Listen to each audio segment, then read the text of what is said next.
when the Kings do things sometimes like nobody else would have done that. They wouldn't have signed any other coach. Well, this is going to be an interesting offseason for Kings fans. You want more torture? We're going to get it because right or wrong, I know people are going to do it. Heck, I'll be guilty of doing it too. Sure. Steve Clifford was a guy the Kings were interested in, was in the original 7 list, pared down to the final 3 list. We didn't really talk about him because this happened, I think, on Friday. Like, there was the weird Kenny Atkinson backing out, and then, oh, by the way, they brought back Steve Clifford.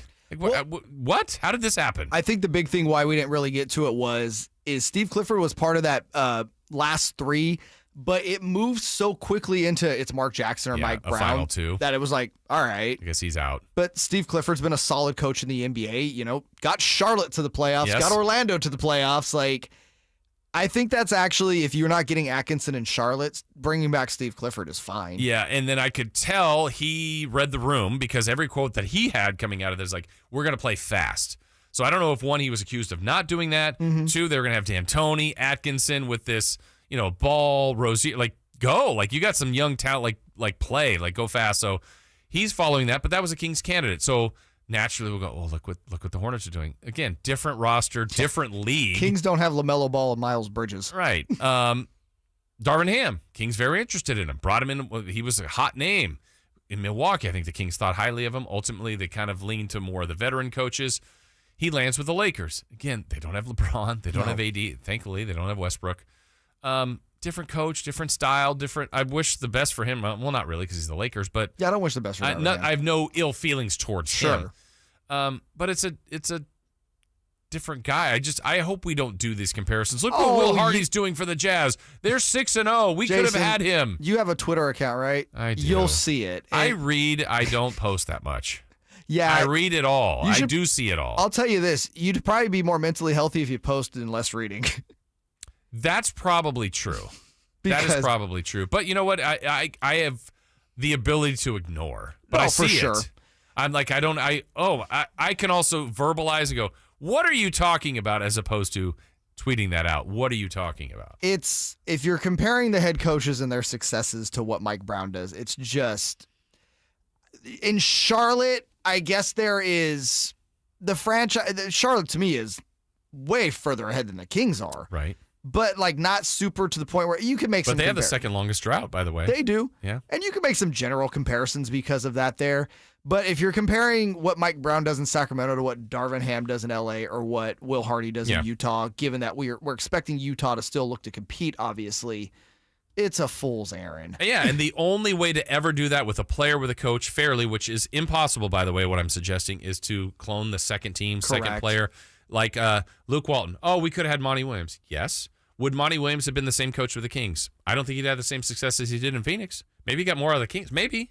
He would have gotten more out of the Kings, maybe, to your point. But what's more? Is that making the playoffs? The Kings are not in the NBA Finals 2 seasons ago. If Monty Williams is here, come on. They don't have Devin Booker. Now, I like Monty. I think he's a good coach.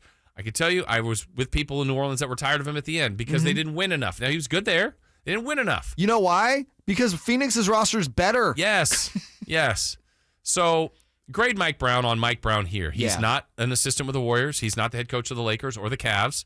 He's our coach now. And, yeah, he could be critiqued. That's all fair.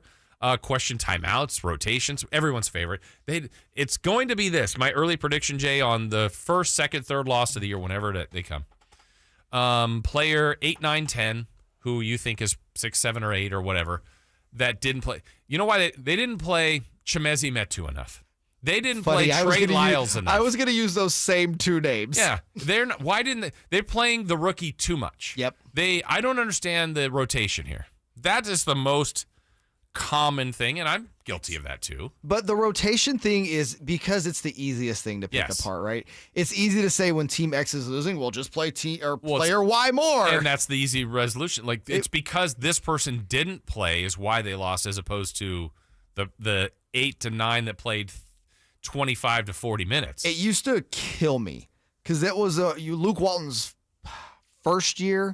second year when it was Tyrese's rookie year. When they in Monty's first year as GM, they had nobody. I mean, you had like legit maybe 6 rotation NBA players. and people are killing him on his rotations. I'm like, well, who is he supposed to play? And that's when you started getting into the Robert Woodard discussion. And God, get more run for Kyle Guy. Get DeQuan Jeffries 30 minutes a game. Like, what? Glenn Robinson II is a small version of the big dog. Right. It was just insane. It was like, it's the rotations. Like, no, it's the talent. And so let them be their coaches. But again, I'm not saying they're off limits. We'll do it. We'll question things. But it's a funny thing. And now Will Hardy at 34, he comes into a spot too. Now you go to what you have, right? I mean, Kings were not a playoff team. Lakers were not a playoff team. Charlotte, close to one. I mean, they were basically in the play-in, but they were not a playoff team.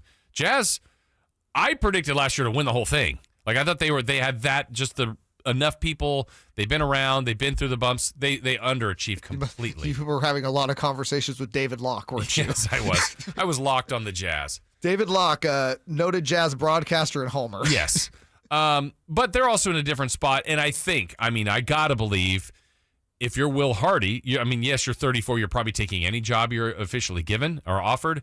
But this is a good one. A great one. And you got to know, like, we're keeping Mitchell here. Like, are we good? We're going with Mitchell and Gobert. Like, let's go. Let's keep it forward. Here's my plan. I'm going to make Mitchell thrive. I'm going to get the best out of Gobert. I'm sure that's some of his selling points.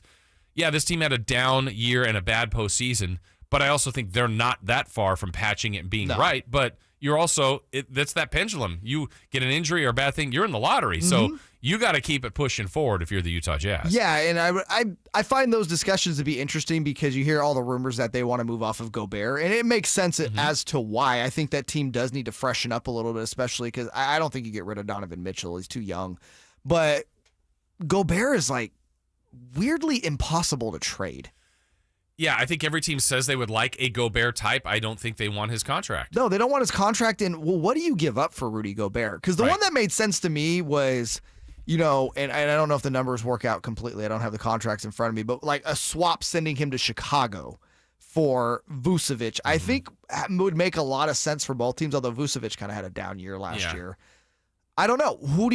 And that's just it. But I don't feel like that makes Utah better. Right. And better offensively, but not better defensively.